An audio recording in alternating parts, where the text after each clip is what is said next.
ಇದು ಮೂಡುಬಿದಿರೆಯಿಂದ ಬಂದಿದ್ದೇನೆ. ನಿನ್ನೆ ನಡೆದಂಥ ಪೊಲೀಸ್ ಇನ್ಸ್ಪೆಕ್ಟರ್ ಸಂದೇಶರ ವಿರುದ್ಧ ಹಲವು ಸುಳ್ಳು ಆರೋಪಗಳು ಕೇಳಿ ಬರುತ್ತಿದ್ದು, ಇದು ಮಾಡಿದ ವ್ಯಕ್ತಿ ಬೇರೆ ಯಾರೂ ಅಲ್ಲ, ನನ್ನ ಸ್ವಂತ ಸಹೋದರಿಯಾದ ಸುಮತಿ ನಾಯ್ಕ. ಇವರ ನಡವಳಿಕೆ ಸರಿಯೇನಿಲ್ಲ. ಇವಳು ನಮ್ಮ ಮರ್ಯಾದೆ ತೆಗಿತಾ ಬರ್ತಾ ಇದ್ದಾಳೆ. ಸಮಾಜದಲ್ಲಿ ಬದುಕಲು ನನಗೆ ತುಂಬ ಕಷ್ಟವಾಗುತ್ತಿದೆ. ಈ ಸಂದೇಶದ ವಿರುದ್ಧ ಇವಳು ಸುಳ್ಳು ಆರೋಪಗಳನ್ನು ಮಾಡುತ್ತಿರುವುದು ನಿಜವಾಗಿ ಇದು ಸುಳ್ಳಾಗಿದೆ. ಇವಳು ಮಡಿವಾಳ ಪೊಲೀಸ್ ಠಾಣೆಯಲ್ಲಿ ಒಂದು ಕೇಸ್ ದಾಖಲಾಗಿದೆ. ವೇಶ್ಯಾವಾಟಿಕೆ ದಂಧೆಯಲ್ಲಿ ಇವಳು ಸಿಕ್ಕಾಕೊಂಡಿದ್ದಾಳೆ. ದಾಖಲೆ ಕೂಡ ನನ್ನಲ್ಲಿ ಇದೆ.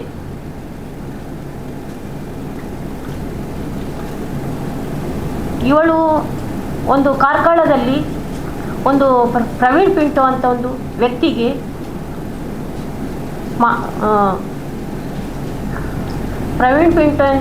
ಎಂಬ ವ್ಯಕ್ತಿಗೆ ಚಪ್ಪಲಿಂದ ಹೊಡೆದು ಗೌರ್ಮೆಂಟ್ ಹಾಸ್ಪಿಟಲಲ್ಲಿ ಅಡ್ಮಿಟ್ ಆಗಿ ಸರ್ಟಿಫಿಕೇಟನ್ನು ಹಿಡ್ಕೊಂಡು ಆ ವ್ಯಕ್ತಿ ನನಗೆ ಹೊಡೆದಿದ್ದಾರೆ, ಮಾನನಷ್ಟ ಕೇಸ್ ಹಾಕಿ ಅವರ ಕೈಯಿಂದ 3 ಲಕ್ಷ ರೂಪಾಯಿಯನ್ನು ತೆಗೆದುಕೊಂಡಿದ್ದಾಳೆ. ಅಲ್ಲಲ್ಲಿ ತುಂಬ ಕಡೆಯಲ್ಲಿ ಇವಳ ಕೇಸ್ ಇದೆ. ಒಂದು ಕಡೆಯಲ್ಲೆಲ್ಲ ಮಂಗಳೂರಲ್ಲಿ, ಮೂಡುಬಿದ್ರೆಯಲ್ಲಿ, ವೇಣೂರಲ್ಲಿ, ಕಾರ್ಕಳದಲ್ಲಿ ಎಲ್ಲ ಕಡೆಯಲ್ಲಿ ಇಂಥದ್ದೇ ಕೆಲಸ ಮಾಡ್ತಾ ಇದ್ದಾಳೆ ಅವಳು. ವಿಷಯ ಏನಂದರೆ, ಈ ಇನ್ಸ್ಪೆಕ್ಟರ್ ವಿರುದ್ಧ ಯಾಕೆ ಹೀಗೆ ಮಾಡ್ತಾಳೆ ಅಂದರೆ, ನಮ್ಮ ಕೌಟುಂಬಿಕ ಕಲಹ ನನ್ನ ಮತ್ತು ಗಂಡನ ವಿರುದ್ಧ ಒಂದು ಕಂಪ್ಲೇಂಟ್ ಸ್ಟೇಷನಲ್ಲಿ ಆಗಿತ್ತು ಮೂಡುಬಿದ್ರೆಯಲ್ಲಿ. ಕಳೆದ 25 ಮೇ 9 ತಾರೀಕಿನಂದು ಅಲ್ಲಿ ಕಂಪ್ಲೇಂಟ್ ದಾಖಲಾಗಿತ್ತು. ಆ ವಿಚಾರಣೆಗೋಸ್ಕರ ನನ್ನ ಗಂಡ ನನ್ನನ್ನು ಕರೆದಿದ್ದರು ಸರ್. ಆ ವೇಳೆ ನಾನು ಹೋಗಿದ್ದೆವು. ಆಗ ಇವಳಿಗೆ ಬರುವ ಅವಶ್ಯಕತೆಯೂ ಇರಲಿಲ್ಲ. ಆದರೂ ಇವಳು ನನ್ನ ಗಂಡನ ಎತ್ತಿಕೊಟ್ಟು ಬಂದಿದ್ದಾಳೆ. ಬಂದು ಅಲ್ಲಿ ಕಾನ್ಸ್ಟೇಬಲ್ ವಿಚಾರಣೆ ಮಾಡ್ತಾಯಿದ್ರು. ವಿಚಾರಣೆ ಮಾಡುವಾಗ, ಯಾಕಮ್ಮಿ ಹೀಗೆಲ್ಲ ಮಾಡ್ತಿ, ನಿನ್ನ ಅಕ್ಕ ಅಲ್ವಾ, ನಿನ್ನ ಅಕ್ಕನಿಗೆ ಯಾಕೆ ಹೀಗೆ ದ್ರೋಹ ಮಾಡ್ತಿ, ನೀವು ಒಳ್ಳೆಯದ್ರಲ್ಲಿ ಇರಿ ಅಂತ ಸಮಾಧಾನ ಮಾಡ್ತಾನೆ ಇದ್ರು. ಆದರೂ ಇವರು ಅಲ್ಲಿ ಕೇಳ್ತಾ ಇರಲಿಲ್ಲ, ರಂಪಾಟ ಮಾಡ್ತಾನೆ ಇದ್ರು. 6 ಗಂಟೆ ಹೊತ್ತಿಗೆ ನಮ್ಮ ಇನ್ಸ್ಪೆಕ್ಟರ್ ಸಂದೇಶರವರು ಸ್ಟೇಷನ್ಗೆ ಬರುವಾಗ ಇವಳ ಬೊಬ್ಬೆ ಕೇಳ್ತದೆ. ಬೊಬ್ಬೆ ಕೇಳಿದ್ದಕ್ಕೆ ಕೇಳ್ತಾರೆ, ಯಾರಮ್ಮ ಅವಳು ಬೊಬ್ಬೆ ಹಾಕೋದು ಹಾಗೆ, ಎಂಥ ವಿಷಯ ಅಮ್ಮ ಕೇಳ್ತಾರೆ. ಇದು ಗಂಡ ಹೆಂಡಿರದ್ದು. ಹಾಂ ಸರಿ, ಅದನ್ನು ಸರಿ ಮಾಡಿ ಕೊಡುವ, ಬನ್ನಿಯಮ್ಮ ನೀವು ಒಳಗೆ ಅಂತ ನಮ್ಮನ್ನು ಹೊರಗಿಂದ ಒಳಗೆ ಕರ್ಕೊಂಡು ಹೋಗಲಿಕ್ಕೆ ಸಿದ್ಧರಾದರು. ಆ ಟೈಮಲ್ಲಿ ಇವಳು ಎಂತ ಮಾಡಿದರು, ಹೋಗಬೇಡಿ, ಎಲ್ಲಿಗೆ ನೀವು ಕರ್ಕೊಂಡು ಹೋಗೋದು, ನೀವು ನ್ಯಾಯ ಇಲ್ಲೇ ಸರಿ ಮಾಡಿ ಕೊಡಬೇಕು, ಭಾವನನ್ನು ಎಲ್ಲಿಗೆ ಕರ್ಕೊಂಡು ಹೋಗೋದು, ನೀವು ಸರಿ ಮಾಡಿಕೊಡಿ. ಸಿದ್ದರಾಮಯ್ಯನಲ್ಲಿ ಹೇಳ್ತೀನಿ, ಎಲ್ಲ ರಾಜಕಾರಣಿಯವರೆಲ್ಲ ಹೆಸರುಗಳನ್ನು ಹೇಳ್ತಾ ಅವರ ಹತ್ರ ಧಮಕಿಯಲ್ಲಿ ಒಬ್ಬೆ ಇದು ಮಾಡ್ತಿದ್ರು. ಆಗ ಸರ್ ಹೇಳಿದರು, ಸುಮ್ಮನಿರಮ್ಮ, ನಿನ್ನ ತಂಗಿ ನಿನ್ನ ಅಕ್ಕನಿಗೆ ನೀನು ಯಾಕೆ ಹೀಗೆಲ್ಲ ಮಾಡಿ ಹಿಂಸೆ ಎಲ್ಲ ಕೊಡ್ತಿ, ಅದು ಗಂಡ ಹೆಂಡತಿ ಒಳ್ಳೇದಾದ್ರೆ ನಿನಗೆ ಒಳ್ಳೇದಲ್ವ ಅಂತೇಳಿ ಅವ್ರು ನಮ್ಮ ಒಳ್ಳೇದಕ್ಕೆ ಬಂದಿದ್ರು. ಅಷ್ಟಾಗುವಾಗ ಅವಳ ಮಗ ವಿಡಿಯೋ ಮಾಡಿದ. ವಿಡಿಯೋ ಮಾಡುವಾಗ ಸರ್ ಏನಂದರು, ಅವನ ಕೈಯಿಂದ ಸ್ಟೇಷನಲ್ಲಿ ವಿಡಿಯೋ ಮಾಡೋ ಅವಶ್ಯಕತೆ ಇಲ್ಲ, ಅದು ಮೊಬೈಲ್ ತಗೊಳ್ಳಿ ಅಂತ ಹೇಳಿ ಪೊಲೀಸ್ನವ್ರಿಗೆ ಹೇಳಿದರು. ಪೊಲೀಸ್ನವರು ಮೊಬೈಲ್ ತಗೊಳ್ಳಿಕ್ಕೆ ಹೋಗುವಾಗ ಎಂತಾಯಿತು, ಇವಳು ಚಪ್ಪಲಿಂದ ಪೊಲೀಸಿಗೆ ತೆಗೆದು ಚಪ್ಪಲಿ ತೆಗೆಯುವಾಗ ಅವಳ ಮಗ ಎಂತ ಮಾಡಿದ, ನಾನು ಹೇಳಿದೆ ಆವಾಗ, ಸರ್ ಅವಳು ವೇಶ್ಯಾವಾಟಿಕೆ ದಂಧೆ, ಅವಳು ಸರಿ ಇಲ್ಲ ಸರ್, ಎಲ್ಲರಿಗೂ ಹೊಡೆಯೋದು ಒಂದೇ ಕೆಲಸ ಇವಳದು, ಆದರೆ ಸರ್ ದಯವಿಟ್ಟು ಸರ್ ಅವಳಿಗೆ ಏನಾದರೂ ಮಾಡಿ ಸರ್ ಅಂತ ನಾನು ಹೇಳುವಾಗ ಅವಳ ಮಗ ಬಂದು ನನಗೆ ಹೊಡಿಲಿಕ್ಕೆ ಬಂದ. ಮಗ ಹೊಡಿಲಿಕ್ಕೆ ಬರುವಾಗ ಆ ಇನ್ಸ್ಪೆಕ್ಟರ್ ಏನು ಮಾಡಿದರು, ಇವನನ್ನು ತಡೆದು 2 ಪೆಟ್ಟು ಕೊಟ್ಟು ರೂಮಲ್ಲಿ ಒಳಗೆ ಕೂರಿಸಿದ್ದು. ಅದೇ ಗ್ರೆಜ್ಜಿನ ನನ್ನ ಮಗನಿಗೆ ಹೊಡೆದ್ರೆಂಬ ಗ್ರೆಜ್ಜಿನಿಂದ ಅವಳು 1 ವರ್ಷದಿಂದ ಆ ಇನ್ಸ್ಪೆಕ್ಟರಿಗೆ ಇಲ್ಲ ಸಲ್ಲದ ಆರೋಪಗಳನ್ನು ಮಾಡಿಕೊಂಡು 1 ವರ್ಷದಿಂದ ಅವರನ್ನು ಅಧಿಕಾರದಿಂದ ಕೆಳಗೆ ಇಳಿಸಬೇಕು ಅಂತ ಹಠದಿಂದ ಅವಳು ಹೀಗೆಲ್ಲ ಮಾಡ್ತಿದ್ದಾಳೆ. ಇದು ನಿಜವಾಗಿ ಸುಳ್ಳು. ಆ ಇನ್ಸ್ಪೆಕ್ಟರ್ ನಮ್ಮ ಈ ಜಂಜಾಟದಲ್ಲಿ, ನಮ್ಮ ತಂಗಿ ಮತ್ತು ಅಕ್ಕನ ಗಲಾಟೆಯಲ್ಲಿ ಅವರು ಅವರು ನ್ಯಾಯ ಕೊಡಿಸಲಿಕ್ಕೆ ಬಂದದ್ದೇ ತಪ್ಪ. ಅವರು ನ್ಯಾಯ ಕೊಡಿಸಿ ಬಂದದಕ್ಕೆಲ್ಲ ಹೀಗೆಲ್ಲ ಮಾಡಿದರೆ ಯಾವ ನ್ಯಾಯ ಸರ್? ಏನಾದರೂ ಮಾಡಿ ಅವಳಿಗೆ ಎಂತಾದರೂ ಮಾಡಿ ಸರ್, ಒಂದು ನ್ಯಾಯ ನನಗೆ ಕೊಡಿಸಲೇಬೇಕು.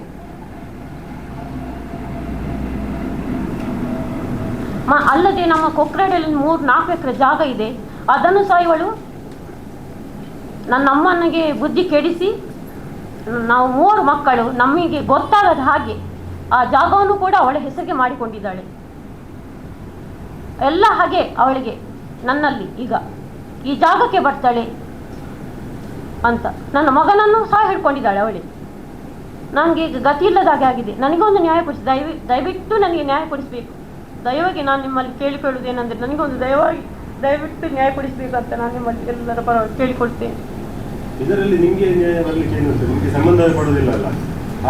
ಇನ್ಸ್ಪೆಕ್ಟರ್ ಆಗಿ ಅಲ್ಲ, ಇನ್ಸ್ಪೆಕ್ಟರ್ ಕೂಡ ನಮ್ಮ ಇದರಿಂದ ಅಲ್ಲ, ನಿಜವಾಗಿ ಇದು ನಮ್ಮ ಸಮಸ್ಯೆ, ನನ್ನ ಅಕ್ಕ ತಂಗಿಯರ ಸಮಸ್ಯೆ. ಆ ಪೊಲೀಸರಪ್ಪನ್ನು ಯಾಕೆ ಬಲಿಪಶು ಮಾಡಬೇಕು? ಅವ್ರು ಎಂತಕ್ಕೆ ಬಂದಿದ್ದಾರೆ? ಅವ್ರಿಗೆ ನ್ಯಾಯ ಕೊಡಿಸಿದ ತಪ್ಪ ನಮ್ಗೆ?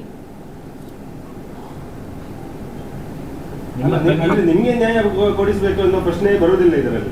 ನೀವು ಇದರಲ್ಲಿ ಥರ್ಡ್ ಪಾರ್ಟಿ ಆಗಿರೋದ್ರಿಂದ ನೀವು ಇನ್ನೊಬ್ಬರಿಗೆ ನ್ಯಾಯ ಕೊಡ್ಬೇಕಂತೇಳಿ ನೀವು ಹೇಳ್ಬಹುದಷ್ಟೇ ವಿನಃ ನಿಮ್ಗೆ ಇದರಲ್ಲಿ ಪಾತ್ರವೂ ಇಲ್ಲ. ಅಲ್ಲ, ಅವಳು ಹಿಡ್ಕೊಂಡು ನನ್ನ ಮಗನನ್ನು ಹಿಡ್ಕೊಂಡು ಇಲ್ಲ ಸಲದ ಆರೋಪಗಳು ಅಲ್ಲಲ್ಲಿ ಕೇಸ್ ಮಾಡ್ತಾ ಇದ್ದ ನನ್ನ ಮೇಲೆ, ಆ ಇನ್ಸ್ಪೆಕ್ಟರ್ ಮೇಲೆ ಮಾಡ್ತಾ ಇದ್ದಾಳೆ. ಅದಕ್ಕೊಂದು ಎಂತಾದ್ರೂ ಕಡಿವಾಣ ಹಾಕ್ಲೇಬೇಕು. 1 ವರ್ಷದಿಂದ ಮಾಡ್ತಿದ್ದಾಳೆ. ನಾನು ಹೋಗಿದ್ದೀನಿ ಅವಳಿಂದಾಗಿ. ಸಮಾಜದಲ್ಲಿ ತಲೆ ಎತ್ತಲಿಕ್ಕಿಲ್ಲ ನನಗೆ. ಆ ರೀತಿ ಮಾಡಿದ್ದಾಳೆ ಅವಳು. ಗಂಡ ನನ್ನೊಟ್ಟಿಗಿದ್ದಾರೆ, ಮಗ ಅಲ್ಲಿದ್ದಾನೆ. ಗಂಡ 3 ತಿಂಗಳು ಅವಳೊಟ್ಟಿಗೆ ಇದ್ದು ಅವಳ ನಡವಳಿಕೆ ಚರಿತ್ರೆಯನ್ನು ನೋಡಿ ಅವ್ರು ಹೆದರಿಸಿ ಓಡಿ ಬಂದಿದ್ದಾರೆ. ಅಲ್ಲಿ ಇಲ್ಲ ಸಲ್ಲದ ಘಟನೆ ನಡೆದು ಹೋಗಿದೆ ಅಲ್ಲಿ. ನಿಮ್ಮ ಮಗ ಎಲ್ಲಿ? ಮಗ ಅವಳೊಟ್ಟಿಗಿದ್ದಾನೆ. ಅವರಿಗೆ ಮದುವೆ ಆಗಲಿಲ್ಲ? ಇಲ್ಲ ಸರ್, 17 ವರ್ಷದ ಹುಡುಗ. ಅಲ್ಲ, ನಿಮ್ಮ ತಂಗಿಗೆ ಮದುವೆ ಆಗಲಿಲ್ಲ? ಮದುವೆಯಾಗಿ ಗಂಡ ತೀರು ಹೋಗಿದ್ದಾನೆ. ಅವಳಿಗೆ ಇದೇ ವಹಿವಾಟು. ಅವಳು ಜಾಗದಲ್ಲಿ ಗಂಧದ ಮರ ಇಟ್ಟಿದ್ದಾಳೆ.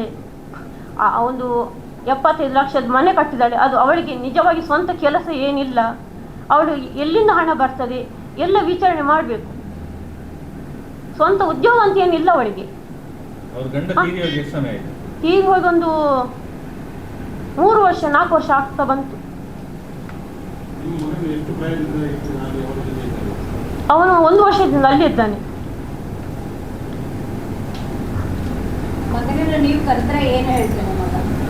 ಅವನು ಅವಳಿಗೆ ಬೇಕಾದಾಗೆ ಕೊಡ್ತಾಳೆ. ನನ್ನಲ್ಲಿ ಹಣ ಇಲ್ಲ, ನಾನು ಬಟ್ಟೆ ಅಂಗಡಿಗೆ ದುಡ್ಡು ಕೆಲಸ ಮಾಡುದು. ನನಗೊಂದು 10-12 ಸಾವಿರ ಸಂಬಳ ಬರ್ತದೆ. ಹೌದು, ಮಗನನ್ನು ಕರ್ಕೊಂಡು ಬರ್ಲಿಕ್ಕೆ ಮಗ ಕೇಳಿಲ್ಲಲ್ಲ, ಬರುದಿಲ್ಲ ಅಂತೇಳಿ ಇವಳು ಹೋಗ್ಲಿಕ್ಕೆ ಬಿಡ್ಲಿಲ್ಲಲ್ಲ ಮೇಡಮ್. ಏನು ಮಾಡುದು? ಇವರಿಗೆ ಹೇಳ್ಕೊಂಡು ಬರುವಷ್ಟು ಇವರಿಗೆ ಧೈರ್ಯ ಇಲ್ಲ. ಅಂದರೆ ಅವರು ಹುಷಾರಿಲ್ಲದ ಹಾಗೆ ಆಗಿದ್ದಾರೆ. ಒಂದು ಸೈಡ್ ಹೋಗಿತ್ತು ಅವರಿಗೆ ಕಳೆದ 24 ಡಿಸೆಂಬರಲ್ಲಿ.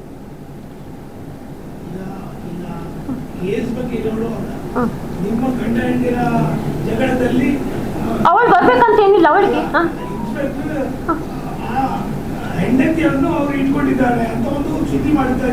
ಹೌದು, ಅದು ಹೌದೇ. ಅವಳು 3-4 ತಿಂಗಳ ತನಕ ಕಲ್ಲಿದ್ರು. ಬಿಡ್ಲೇ ಇಲ್ಲ ಅವಳು ಹೋಗ್ಲಿಕ್ಕೆ ಬರ್ಲಿಕ್ಕೆ ನನ್ನ ಗಂಡನ್ಗೆ. ಇನ್ಸ್ಪೆಕ್ಟರ್ ಬಗ್ಗೆ ಅಪವಾದ ಸರ್. ನನ್ನ ಮೇಲೆ, ನನ್ನ ಕೇಸಿಗೆ ಅವರು ಇದು ಮಾಡಿದ್ದಾರೆ. ಏನು ಅವರಲ್ಲಿ ಇದು ತನಿಖೆ ಮಾಡ್ತಾ ಇದ್ದಾರೆ. ಅದಕ್ಕೋಸ್ಕರ ಅವರ ಮೇಲೆ ಹಾಗೆ ಅವರನ್ನು ಕೆಳಗಿಳಿಸ್ಬೇಕಂತೇಳಿ ಅಷ್ಟೇ, ಮತ್ತೇನಿಲ್ಲ. ಅವರು ಏನು ಮಾಡಿಲ್ಲ, ಒಳ್ಳೆ ಮನುಷ್ಯರೇ ಅವರು. ಆ ಅಪವಾದ ಸುಳ್ಳು. ಅವರು ಏನು ಮಾಡಿಲ್ಲ. ಅವರು ನಮಗೆ ನ್ಯಾಯ ಕೊಡಿಸಿದ ತಪ್ಪ.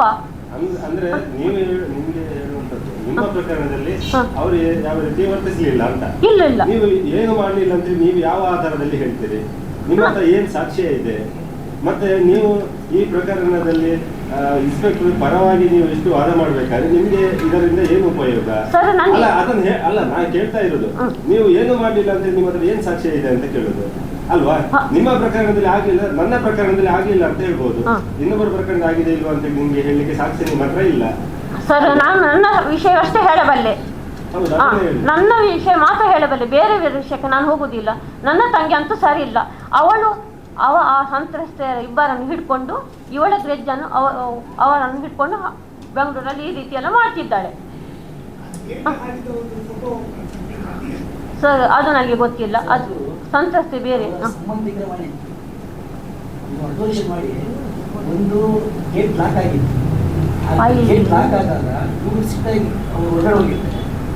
ಜಂಪ್ ಆಗಿ ಆ ಸಿಟ್ಟಾಗಿ ಕಾರ್ ಹೋಗಿದ್ದಾರೆ. ವಿಡಿಯೋ ನೋಡಿದ್ರು. ಅದೇ ನೆಕ್ಸ್ಟ್ ವಿಡಿಯೋ ನೋಡಿ, ಸೇಮ್ ಪ್ಲೇಸ್. ಒಂದು ಪುಟ್ಟ ಚಿತ್ರ ಇದೆ, ಒಂದು ಪುಟ್ಟ ಚಿತ್ರ ಇದೆ. ಯೂನಿಫಾರ್ಮ್ ಹಾಕೊಂಡು ಅವರ ರಿಲೇಟಿವ್ ಮಾಡಿದ್ದಾರೆ. ಆ್ಯಕ್ಚುಲಿ ಆ ಎಕ್ಸ್ ಮೀಡಿಯಾಗೆ ಬಂದಿದ್ದಾರೆ. ಅವ್ರ ತಂಗಿ ಈ ಕ್ರೈಸ್ತರ ಸಮುದಾಯದಲ್ಲಿ ಕ್ರೈಸ್ತರ ನೋಡಿರ್ಬೋದು. ಏನಾದರೂ ಖುಷಿ ವಿಷಯ ಆದಾಗ, ಮದುವೆ ಸಮಾರಂಭ, ಬರ್ತಡೇ ಇದಾಗ ಇದರ ಕೈ ಇಟ್ಕೊಂಡು ಸ್ವಲ್ಪ ಡ್ಯಾನ್ಸ್ ಆಡೋದಿದೆ. ಅದನ್ನೇ ನಾವು ಕಂಪೇರ್ ಮಾಡೋದು ತಪ್ಪಾಗುತ್ತೆ. ಕಾಮುಕನ ವರ್ಡ್ ಯೂಸ್ ಮಾಡೋದು ತಪ್ಪು. ಆದ್ರೆ ಅದು ಅಡಿಗೆ ಮನೆಯಲ್ಲಿದ್ದ dance. ಹೌದು ಮೇಡಮ್, ಅಡಿಗೆ ಮನೆಯಲ್ಲಿ dance ಕೈಯಲ್ಲಿ ಬಾಟ್ಲಿ ಇದೆ, ನೀರು ಬಾಟ್ಲಿ, ನೀರು ಗ್ಲಾಸ್, ನಾಟೆ ಇದು ಅಲ್ಲ, drinks ಇಲ್ಲ. ನೀವು ಕ್ರೈಸ್ತ ಸಮುದಾಯ ಅಂತ ಹೇಳಿದಕ್ಕೆ ಹೇಳ್ತಾರೆ. ಆ ಸಮುದಾಯದಲ್ಲಿ ಎಲ್ಲಿ ಡ್ಯಾನ್ಸ್ ಮಾಡ್ಬೇಕೋ ನಮ್ಮ ತಂಗಿ ಇರ್ಬೋದಲ್ಲ, ತಂಗಿ ಜೊತೆ ಖುಷಿಯಿಂದ ತಂಗಿ ಜೊತೆ ಮಾತಾಡಿರ್ಬೋದಲ್ಲ. ನಾವು ರಾಜ್ಯಾಧ್ಯಕ್ಷರು ಸುವರ್ಣ ಕರ್ನಾಟಕ ರಾಜ್ಯ ಸಮಿತಿ ಕರೀತಾ ಇದ್ದೀವಿ. ನಮ್ದು ಇಡೀ 7 ಜಿಲ್ಲೆಯಲ್ಲಿ ಇದೆ. ಈ ಮೂಡುಬಿದ್ರೆ ಎಲ್ಲಿ ಮದುವೆ ಆಗಿ ಇಲ್ಲೊಂದು ಸಮಾಜ ಸೇವೆ ಮಾಡ್ತಾ ನಾನು ಮೂಲತಃ ಬೆಂಗಳೂರು, ಇಲ್ಲಿ ಮದುವೆ ಆಗಿರೋದು. ಕಳೆದ 3 ವರ್ಷದಿಂದ ಈ ಮೂಡುಬಿದ್ರೆಲ್ಲೇ ಇದ್ದೀನಿ. ಇಲ್ಲಿ ಏನು ಆಗಬಹುದು ನಮ್ಮ ಮಕ್ಕಳು ಇದೆ. ಬಟ್ ಅದೇ ರೀತಿ ಅದೇ ಅಧಿಕಾರಿ ಸಿದ್ದರಾಮಯ್ಯ ಅವರಿಂದ ಅವಾರ್ಡ್ ಬಂತು. ಯಾಕೆ ಬಂತು? ಇದರ ವ್ಯಕ್ತಿ ಯಾಕೆ ಕೊಡ್ತಾರೆ? ಮತ್ತೆ ಅದನ್ನು ಅಲೆಗೇಷನ್ ಮಾಡಿದರೆ ಸಿದ್ದರಾಮಯ್ಯ ಅವ್ರಿಗೆ ಲಂಚ ಕೊಟ್ಟು ಅದನ್ನು ಸುಳ್ಳಲ್ವಾ? ಈಗ ನಾನು ಅರ್ಜಿ ಕೊಟ್ಬಿಟ್ರೆ ನಿಮ್ಮ ಮೇಲೆ ಅರ್ಜಿ ಕೊಟ್ಬಿಟ್ರೆ ನೀವು ಅಪರಾಧ ಆಗ್ತೀರಾ? ಆ ಕಾಮುಕನ ಗೋಲ್ಡ್ ಯೂಸ್ ಮಾಡೋದು ತಪ್ಪಾಗುತ್ತೆ. ಅವ್ರೇನು ಬೆಟ್ಲೆ ಕಾಣಿಸಿದಾರ? ಹೇಳಿ, ಬೆಟ್ಲೆ ಕಾಣಿಸಿದಾರ? ಒಂದು ನಿಕ್ಸು ಜೊತೆ ಇದ್ದಾರಾ? ಕುಟೇಜ್ ನಾವು ಸ್ವಲ್ಪ ಅಬ್ಸರ್ವೇಷನ್ ಮಾಡಿ. ಒಂದು ಅಣ್ಣ ತಂಗಿ ಜೊತೆ ಇರ್ಬೋದು, ಅಣ್ಣ ತಂಗಿ ಜೊತೆ ಗಾಡಿಗೆ ಹೋದ್ರೆ ಅಂದ್ರೆ ಮಿಸ್ಅಂಡರ್ಸ್ಟ್ಯಾಂಡಿಂಗ್ ಮಾಡೋಕ್ಕಾಗುತ್ತೆ. ಅವರು ನಿಮಗೆ ಕ್ಲಾರಿಟಿ ಬೇಕಂದ್ರೆ ಮೂಡುಬಿದ್ರೆ ಸುತ್ತಮುತ್ತ ರೌಂಡ್ ಅಪ್ ಮಾಡಿ ಎಲ್ಲರೂ ಪ್ರಯತ್ನ ಕೇಳಿ ಅವ್ರ ಬಗ್ಗೆ ಕೇಳ್ತಾರೆ. ಕಳೆದ 3 ವರ್ಷದ ಹಿಂದೆ ಈ ಮೂಡುಬಿದ್ರೆ ಯಾವ ಥರ ಇತ್ತು, ಯಾವೊಬ್ಬರು ಗಲಾಟೆ ದಂಡಗಳು ಗಾಂಜಾ ಇದು ಈಗ ಇಷ್ಟು ನೀಟಾಗಿದೆ ಅಂದ್ರೆ ಅದಕ್ಕೆ ಕಾರಣ ಇವರೇ ಅಲ್ವಾ? ಇಂಥ ಅಧಿಕಾರಿ ಬಗ್ಗೆ ಯಾಕೆ ಸುಳ್ಳು ಆರೋಪ ಮಾಡೋದು? ನೀವು ಮೂಡುಬಿದ್ರೆಗೆ ಬಂದು 3 ವರ್ಷ ಆಯ್ತು. ನಾನು ಮದುವೆ 12 ವರ್ಷ ಸ್ಟೇ ಆಗಿದ್ದು, 3 ವರ್ಷದಿಂದ ಇಲ್ಲೇ ಸ್ಟೇ ಆಗಿದ್ದೀನಿ. ನೀವು ಬಂದ್ಮೇಲೆ ಚೆನ್ನಾಗಿದೆ ಮೂಡುಬಿದ್ರೆ ಅಂತ ಹೇಳಿ. ನಾನು ಬರೋಕ್ ಮುಂಚೆ 1 ವರ್ಷ ಮುಂಚೆ ಗಲಾಟೆಗಳಿತ್ತು. ಗಾಂಜಾ ಇದು ಹುಡುಗರು ಗಾಡಿ ರೌಡಿ ಸಂತರ ಇತ್ತಿಲ್ಲ. ಇವ್ರು ಬಂದ ನಂತರ ಹತ್ತು ಮಟ್ಟಿಗೆ ಸ್ವಲ್ಪ ಕಂಟ್ರೋಲ್ ಇದೆ, ಸಿಸ್ಟಮ್ ಇದೆ. ನಮ್ಮ ಸುನೀಲ್ ಕುಮಾರ್ ಸರ್ ಏ ಥರ ಅವ್ರ ನೇಮದಲ್ಲಿ ಅದೇ ರೀತಿ ಇದೆ. ಯಾವುದೇ ರೀತಿ ಕಾನೂನು ಬಗೆಹರ ಚಟುವಟಿಕೆಗೆ ತುಂಬಾ ಕಂಟ್ರೋಲ್ ಇದೆ. ಇದಕ್ಕೆ ಮೂಲ ಕಾರಣ ಟಿ.ಜಿ. ಸಂದೇಶ್. ಸೊ ಇಂಥವ್ರ ಬಗ್ಗೆ ಅಲಿಗೇಷನ್ ಮಾಡೋದು ತುಂಬಾ ತಪ್ಪಾಗುತ್ತೆ. ಯಾವುದೇ ರೀತಿ ಸಾಕ್ಷಿ ಇಲ್ಲ. ಸಾಕ್ಷಿ ಇರುತ್ತೆ ಅದಕ್ಕೆ ಇವರು ಇದು ಮಾಡ್ತಾರೆ. ಒಂದು ವೇಳೆ ಇದ್ದಿದ್ರೆ ನಮ್ಮದು ಅಧಿಕಾರಿಗೆ ಅವ್ರು ಕ್ರಮ ತಗೋಬೇಕಿತ್ತಲ್ಲ, ಕಮಿಷನ್ ಸಭೆ ಕ್ರಮ ತಗೋಬೇಕಿತ್ತಲ್ಲ. ನೀವು ಪೊಲೀಸ್ ಕಂಪ್ಲೇಂಟ್ ಕೊಟ್ಟಿದ್ದೇನೆ ಸರ್. ಅದು ನನ್ನ ತಂಗಿಯ ಮೇಲೆ ನಾನು ಕೊಟ್ಟಿದ್ದಷ್ಟೇ. ಕಂಪ್ಲೇಂಟ್ ಅಂದರೆ ಅದು ಮತ್ತೆ ಕೇಸ್ ಇದು FIR ಮತ್ತೆ ದಾಖಲು ಮಾಡಿದ್ದು. ಫಸ್ಟಿಗೆ ಕೊಡಲಿಲ್ಲ ನಾನು. ಫಸ್ಟಿಗೆ ನಾನು ಕೊಡಲಿಲ್ಲ. ಫಸ್ಟಿಗೆ ನನ್ನ ಗಂಡ ಬರಬೇಕಂತ ಒಂದು ಕೌಟುಂಬಿಕ ಕಲಹ ಇರ್ತದಲ್ಲ ಸರ್, ಅದೊಂದು ಸರಿ ಮಾಡಬೇಕಂತ ನಾನು ಸಂದೇಶ್ ಸರ್ ಇದ್ದಲ್ಲಿಗೆ ಹೋಗಿದ್ದು. ಹೌದು, ಅವರು ಸಾರಿ ಮಾಡಿ ಕೊಡುವ ಇದ್ರೆ ಇರುವಾಗ ಅಲ್ಲಿ ಮಿಡ್ಲಿಗೆ ಪ್ರವೇಶ ಮಾಡಿದ್ದು ಯಾಕೆ ಸರ್? ಅವಳು ಯಾಕೆ ಬಂದಿದ್ದಲ್ಲಿ? ಬಂದದ್ದು ತಪ್ಪಲ್ವ ಸರ್? ಇದರಲ್ಲಿ ಮಹಿಳಾ ಆಯೋಗ ಹೋಮ್ ಮಿನಿಸ್ಟರ್ಗೆಲ್ಲ ಕಂಪ್ಲೇಂಟ್ ಕೊಟ್ಟಿದ್ದಾರೆ ಮಹಿಳೆ. ಅದರಲ್ಲಿ ಒಂದು 7 ಪುಟ ಇದೆ, ನಿಮ್ಮದು ನೋಡಿರ್ಬೋದು. ತುಂಬ ವಿಚಾರಗಳು ಇದೆ, ಬೇರೆ ಬೇರೆ ಮಹಿಳೆಯರ ಹೆಸರು, ಅವರ ನಂಬರ್. ಸರ್, ಮಹಿಳೆಯರು ನೋಡಿ ಒಂದೇ ಕಡೆ ಮಹಿಳೆಗೆ ಅಲ್ಲಿ ಅದರ ವಿಷಯದಲ್ಲಿ ನೀವು ನೋಡಿರ್ಬೋದು. ಆ ನ್ಯೂಸಲ್ಲಿ ಮೂಡುಬಿದ್ರೆ ಸುತ್ತಮುತ್ತ ಹೆಣ್ಮಕ್ಳಿಗೆಲ್ಲ ತುಂಬಾ ಹಿಂಸೆ ಆಗ್ತಿದೆ. ತೋರಿಸಿ ಒಂದು ನ್ಯೂಸ್ ವಿಷಯ ಅಲ್ಲ ನೋಡಿ. ಕಂಪ್ಲೇಂಟ್ ಆ ಹೆಂಗಸು 4 ಜನ ಹೆಂಗಸರು ಒಂದೊಂದು ಕಡೆ ಇದೆ. ಇವ್ರು ಏನ್ ಮಾಡಿದ್ರೆ ಒಂದೇ ಇದರಲ್ಲಿ ಅವನ್ನೆಲ್ಲ ಸೊಟ್ಟು ಮಾಡಿ ಪ್ರಿಪ್ಲೇನ್ ಆಗಿ ಇವರಿಗೆ ಈ ತರ ಕೆಲಸ ಮಾಡ್ತಾರೆ.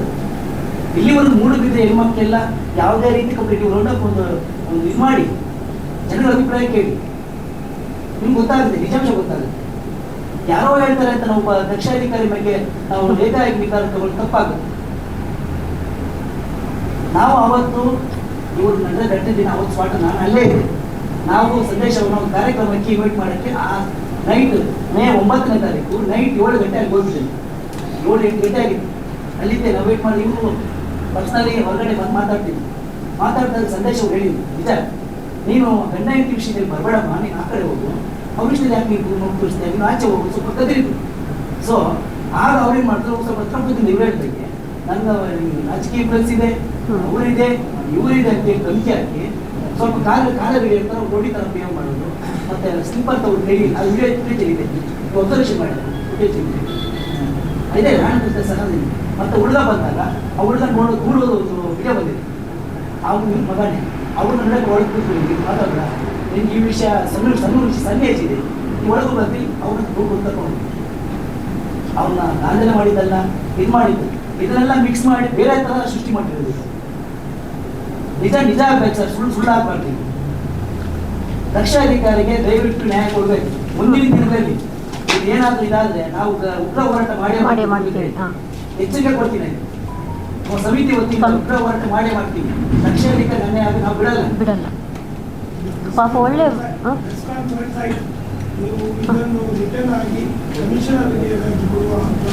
ಇದೆ ಇದೆ. ಹಾಂ, ಇದೆ ಇದೆ ಇದೆ. ಇವತ್ತು ಕೊಡ್ತಿದ್ದಾರೆ.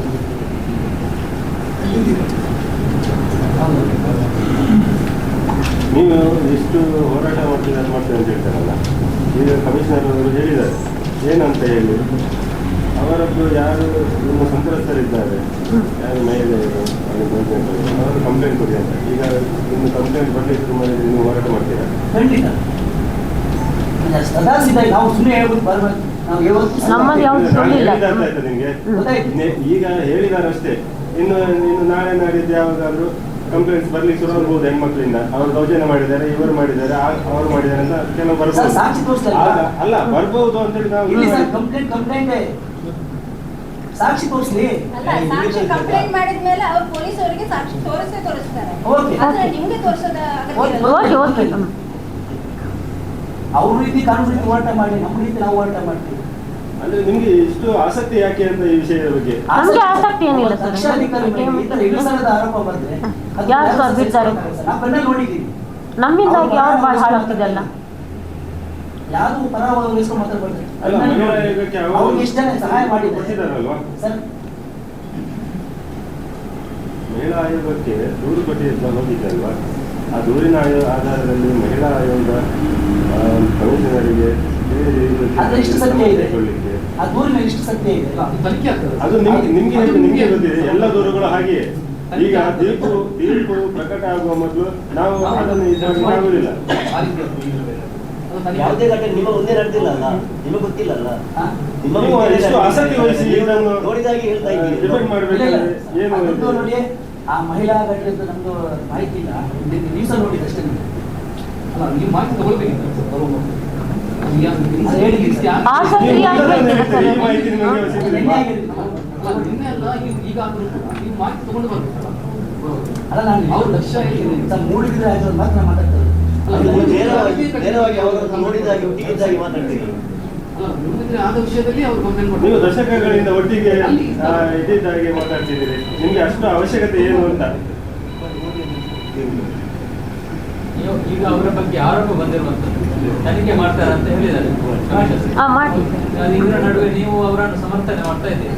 ಸಮರ್ಥನೆ ಸರ್, ಇರೋ ವಿಷಯ ಇರೋ ವಿಷಯ ಹೇಳುದು. ನಾವು ಸಮರ್ಥನೆ ನಮಗೆ ಬೇಡ. ಆರೋಪ ಬರ್ತಾ ಇದೆ. ಆರೋಪದ ಬಗ್ಗೆ ತನಿಖೆ ಆಗಲಿ ಅಂತ ಹೇಳುವುದಿಲ್ಲ ನೋಡಿ. ಹೌದು, ನನಗೆ ಆಗ್ಲಿ ಸತ್ಯ ಸತ್ಯ. ಅಲ್ಲ, ನಾವು ಹೋಗ್ತೀವಿ ಸರ್, ಕರೆಕ್ಟ್ ಮಾಡ್ಕೊಂಡಿದ್ದೀವಿ, ಹೋಗ್ತೀವಿ, ಕೊಡ್ತೀವಿ. ಯಾರು ನ್ಯಾಯ ತಪ್ಪಿಸಿದ ಶಿಕ್ಷಿಸಿ.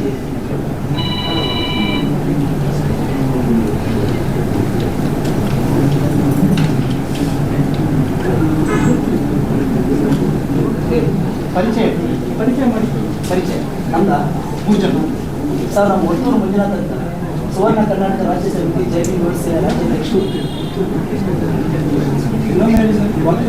ಒಟ್ಟೂರು ಮಂಜುನಾಥ್, ಕರ್ನಾಟಕ ಸುವರ್ಣ ಕರ್ನಾಟಕ ರಾಜ್ಯ ಸಮಿತಿ ಜೈವಿಕ ವ್ಯವಸ್ಥೆ ದಲಿತ ಸಂಘಟನೆ. ರಾಜ್ಯ ಸಮಿತಿ ಸುವರ್ಣ ಕರ್ನಾಟಕ ರಾಜ್ಯ ಸಮಿತಿ ಜೈವಿಕ ವ್ಯವಸ್ಥೆ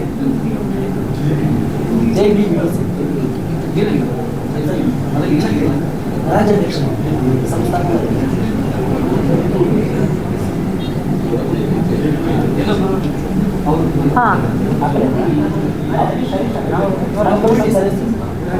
ಹರೀಶ್ ನಾಲ್ಕು ಸದಸ್ಯರು.